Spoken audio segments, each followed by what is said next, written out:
गोखुला में लागेले बजरिया बजरिया पीवा जाऊ ना जी। गोखुला में लागेले बजरिया बजरिया पीवा जाऊ ना जी। ए पियवा हम गो के ए पियवा हम के ले द चुनारिया नाद के रसाड़िया ना हो। ए पियवा हमारे के ले द चुनारिया नाद के रसाड़िया ना हो। इतना बचन जब पियवा गोसवा से मातल हो। इतना बचन जब सुनल ना पियवा गोसवा से मातल हो। ए धनिया बहिनी के ए धनिया बहिनी के गोरे गोरे चुनरिया उन पर शोभेला हो। ए धनिया बहिनी के गोरे गोरे देहिया चुनरिया उन पर शोभेला हो। गोखुला में लागेला बजरिया बजरिया पियवा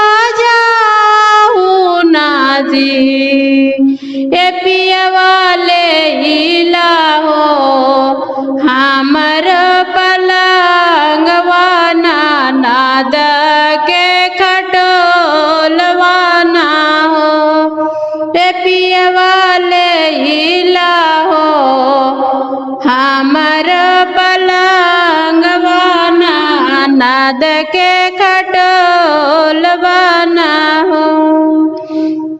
इतना बचन पियवा सुनल ना गोसवा से मातल हो।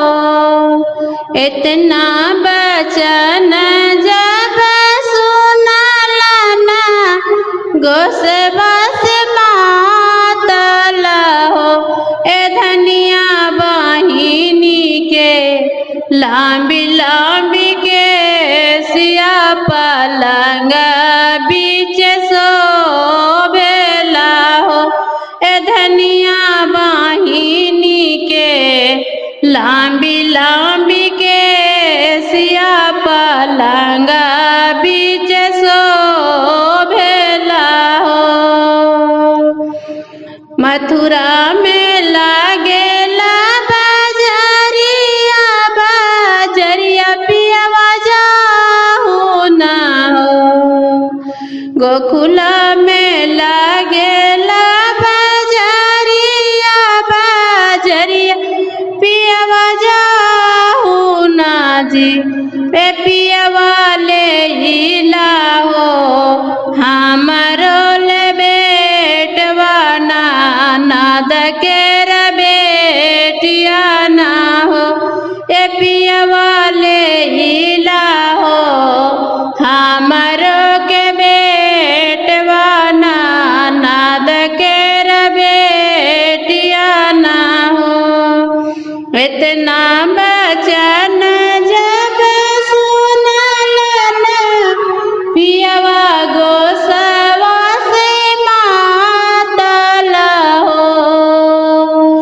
इतना बचन जब सुनल पियवा तड़प झड़प बोलेला हो। ए धनिया बहिनी के सुनबाए गोदिया लालनवा उनके शोभेला हो।